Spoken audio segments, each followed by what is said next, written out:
Одонтой ээжүүдийн төлөөлөл хөрөх толгойлсон ээж мөнх цэцэг 4 хүүхдийн хамт айлын хашаа дамжин нүүж олон жил амьдарчээ.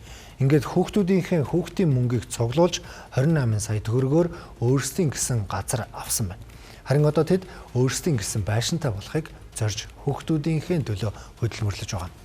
Харин энэ хүсэлтэд давхцсан одонтой ээжүүд группийн ээжүүд нэгдэн мөнх цэцгийг 4 хүүхдийнх нь хамт байшинтай болгохоор нэгдсэн байна.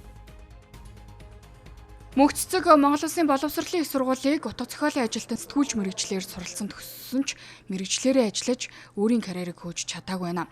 Тэрээр 2 дугаар курст байхдаа нөхөртөөгөө танилцаж 2008 онд эхний хүүхдээ төрүүлж байжээ. За ингээд 4 дахь хүүхэд нь 1 настай байхад нөхөр нь өөр амьдрал сонгож явсан байна. Түүнээс хойш тэрээр 8 жил 4 хүүхдээ ганцаараа өсгөж өргөтлөөлөн амьдрахдаа хүнд хэцүү зүйлстэй тулгарч байсан ч бууж өгөөгүй өнөөдөр хүрчээ.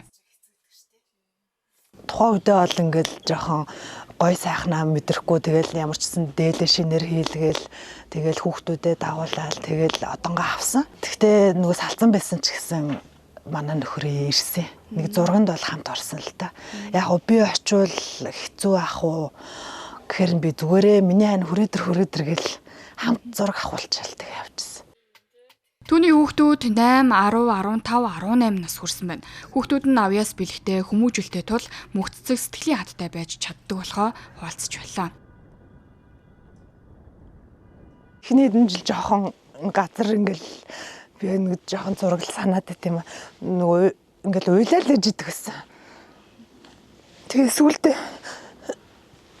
сүултээ олвол би өөрөө түлэн үрсээ зөөн өөр амьдрал авч явна, цагийн ажил хийн, би амьдралаа үргэлжлүүлж чадчихээн, болж гин өөрийнхөө хийсэн хөдөлмөрөөр ингээд өөр хүүхдээ ингээд төсгөө явж гин айгу гоё байсан. Тэг өөртөө илүү ихтгэлтэй болсон.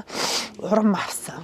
Нүүхтэй бас их адал явдалтай бороо ороод 3 өдөр дамсан нүүдэл болсон. Адар бороо ордог, хатаадаг, дахиж хатаагаал гэрээ барьж хооронд дахиж нораал гих жишээний тэгээ нөгөө жоохон намд ор газар болохоор жоохон хаяа маягаар ус орж ирнэ.